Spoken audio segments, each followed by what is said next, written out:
झुंजार छावा सामाजिक संघटनेच्या वतीने बदनापूर मतदारसंघात जाहीर केलेला पाठिंबा अधिकृत नसून याच विषयाचा खुलासा करण्यासाठी जालनाच्या बदनापूरमध्ये महत्त्वाची पत्रकार परिषद आयोजित करण्यात आली होती।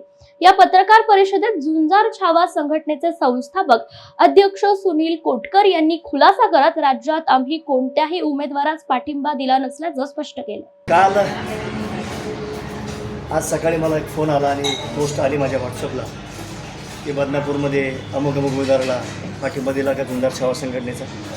मी आपल्या या बदनापूर तालुक्यातल्या पत्रकार परिषदेच्या माध्यमातून अतिशय जबाबदारीनं बोलतो की झुंजार छावा संघटना गेल्या 15 वर्षापासून हे एक सामाजिक ज्वलंत चळवळ आहे आणि आमचं वाक्याचे घोषवाक्य स्लोगन आहे आमचं, कोणत्याही राजकीय पक्षाशी संबंधित नसलेली एक ज्वलंत सामाजिक चळवळ म्हणजे झुंजार छावा संघटना।